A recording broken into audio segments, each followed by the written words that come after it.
On November 14th, 99, at exactly 11:42 a.m., Li Kuan gazed intently at the digital clock hanging on the wall. 18 minutes remained before the moment he'd been preparing for, a plan meticulously arranged over months, now poised to unfold in the brief window between prison guard shifts.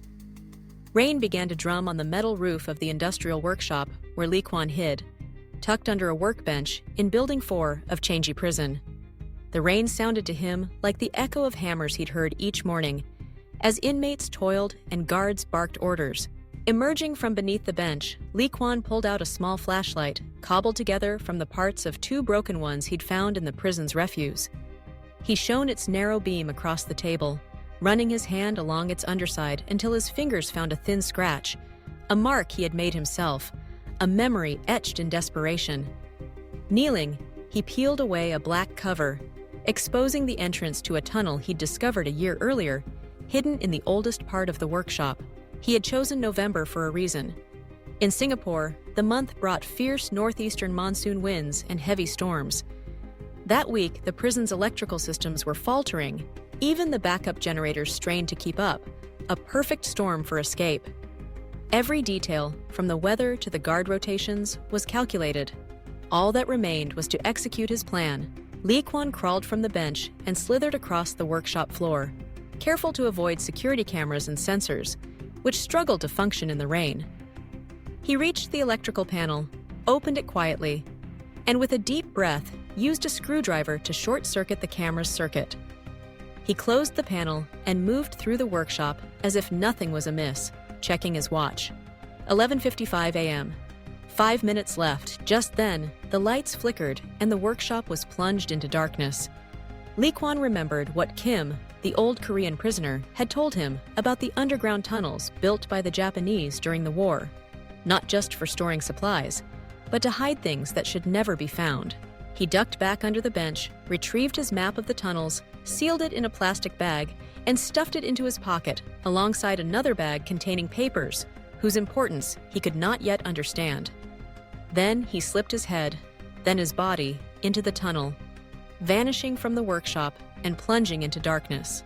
At exactly midnight, the guards began their shift rotation, moving through the buildings to ensure all was well. Li Kuan had 4 minutes before they realized he was missing. The plan would either succeed or fail in those moments. Thunder echoed above, and Li Kuan, holding his flashlight in his mouth, unfolded the map and began to crawl, his hope guiding him forward. But the water seeping into the tunnel soon shorted out the flashlight.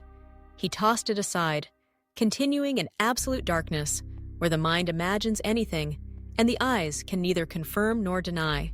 He pressed on, feeling his way along the tunnel walls for signs or labels he could read by touch. Oddly, he thought, there was no time for logical decisions.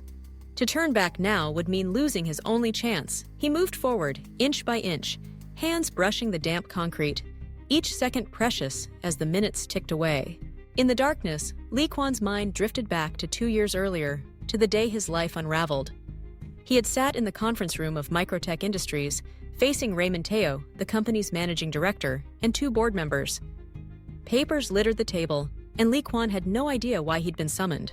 Raymond's voice broke the silence, accusing Li Kuan of leaking critical information to Microtech's main competitor, Shenzhen Electronics.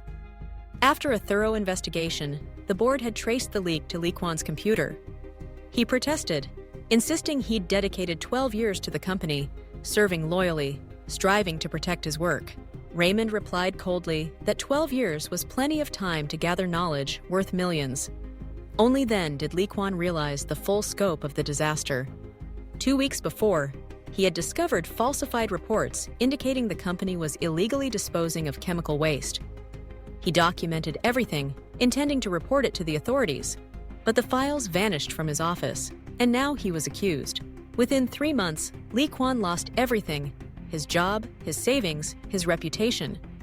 He was arrested, convicted, and sentenced to 25 years in one of Singapore's toughest prisons.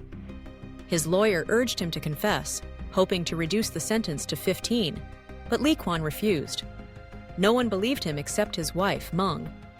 She sold everything and hired a new lawyer, but the evidence was overwhelming.